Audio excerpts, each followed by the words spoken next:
Hello and good afternoon, our beloved viewers. You're watching on Live RTD channel. Welcome to this English news edition.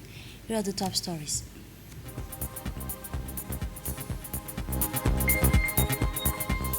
A major cleanup operation at the Ambouli cemetery and fire prevention measures.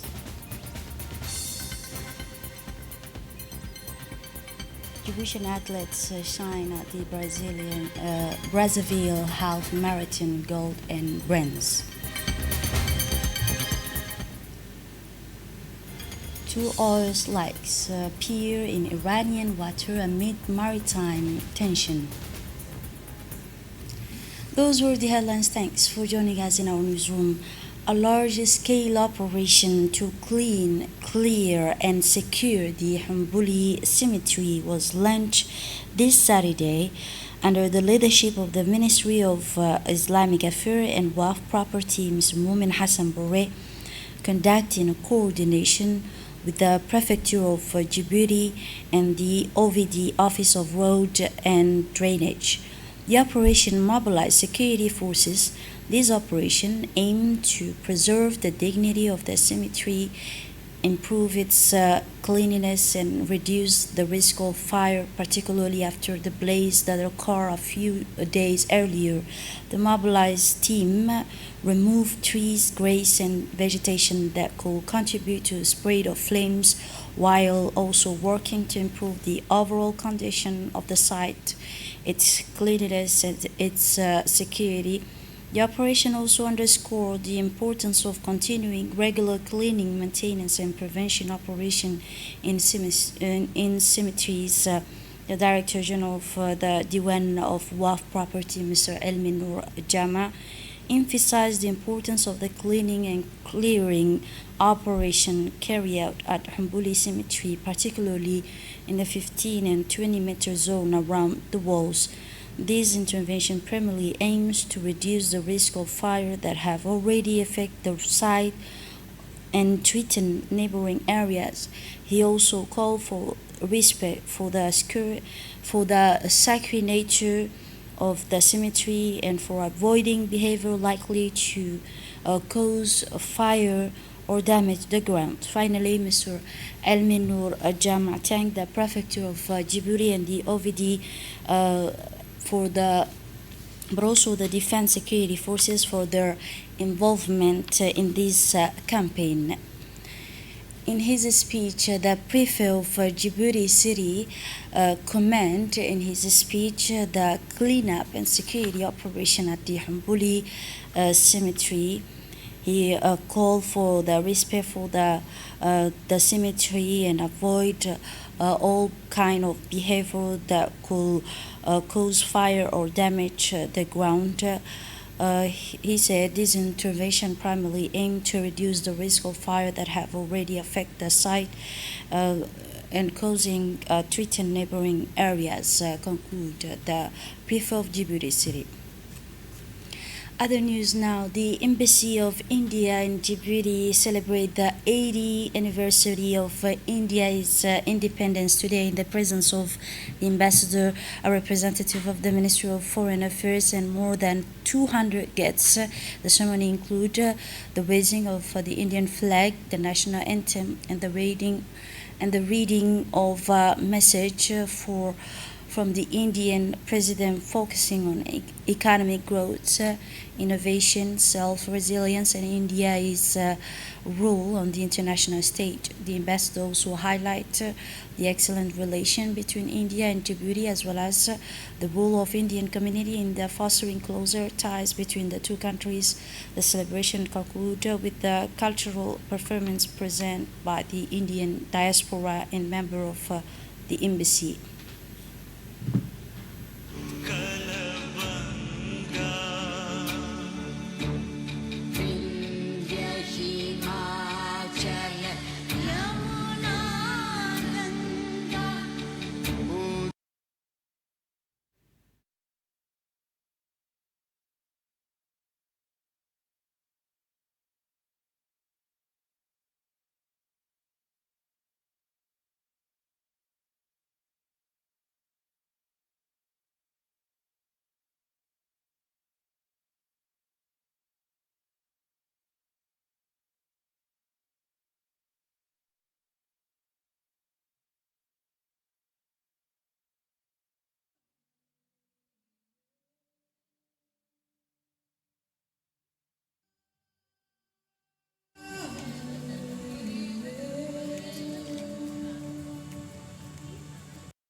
In his speech, the Indian ambassador emphasized India's economic growth, its progress in digital infrastructure, defense, and manufacturing. Let's listen. On the eve of the 80th Independence Day, New Delhi, my dear fellow citizens, Namaskar. On the eve of our Independence Day, I convey my warm greetings to all of you for this national festival. In a few hours from now, our country will witness the auspicious beginning of the 80th year since its independence. All Indians living in the country and abroad celebrate this festival with great joy. Our tricolor is the symbol of our freedom. We unfurl it with immense pride. On the 15th of August 1947, Bharat Mata was liberated from the shackles of subjugation. Every citizen became an architect of the destiny of independent India. The true meaning of freedom lies in ensuring that all citizens are able to utilize opportunities to fulfill their aspirations and work towards the goal of making India the foremost nation in the world. Dedicated students and teachers, scientists and engineers committed to development, doctors and healthcare workers, providing health services, industries workers, and our Annadata farmers are all contributing to nation building through their efforts.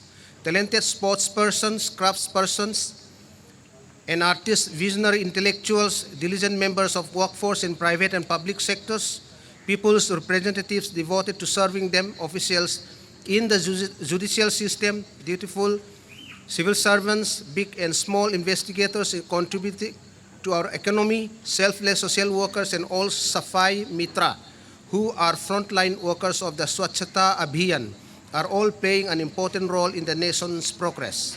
Numerous citizens engage in various other activities, and every citizen who faithfully discharges the fundamental duties enshrined in our Constitution are active partners in our nation building process. Djibouti at Brazzaville half marathon. Djibouti it's distinguished itself at the 21 Brazzaville International Half Marathon. Athlete Hussein Sugiaden won the men's race in 1 hour and 2 minutes, while Zuhra Ali Mohammed took third place in the women's race. This double performance was praised by the President of the African Union Commission, Hamoud Ali Yusuf, who was present at the event. Hussein Suge Aden complete 21-kilometer race in 1 hour 2 minutes. The Djiboutian runner took the lead from the early stage of the race. And now the chairperson of the African Union Commission, Mr. Mahmoud Ali Yusuf, attended the launch of the 21 Brazzaville International Half Marathon in Brazzaville. The launch of International Brazzaville Half Marathon held under the high patronage of Mr. Denis Sassou Nguesso, President of the Republic of Congo, an initiative celebrating sport, youth, and African unity. The chairperson commended the outstanding performance of the athletes from Congo, Rwanda, Uganda, as well as all participants for their commitment and supporting the sporting spirit. He praised athletes from Djibouti, Congo, Rwanda, and Uganda for the performance and sporting spirit. Muhammad Ali Yusuf is in Brazzaville for celebrating marking Congo's 66th independence anniversary, which will take place tomorrow.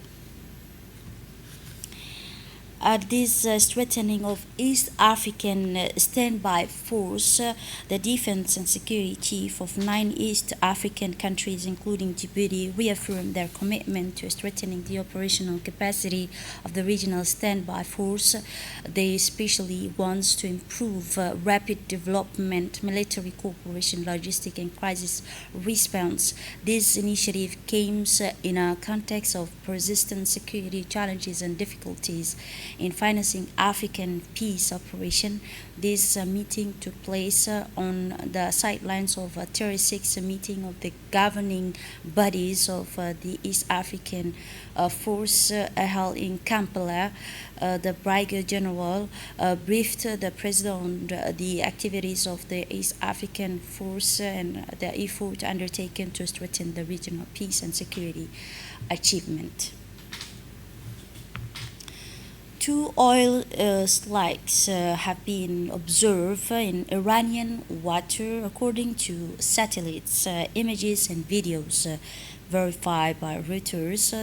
Their appearance came amid high maritime tension between Iran and the United States. The origin and extent of any potential leak have yet to be determined, while concern also extend to navigational safety and environmental protection. In Turkey, 107 people rescued after a boat caught fire. At least 107 people were rescued after a tourist boat caught fire off the coast of southwestern Turkey. The passengers have had to jump into the sea to escape the flames before being recovered by Coast Guard team. The circumstances and origin of the fire are still under investigation following an emergency call. Turkish Coast Guard and a medical team dispatched to the area. This is it for this edition. Thanks for watching and have a wonderful evening.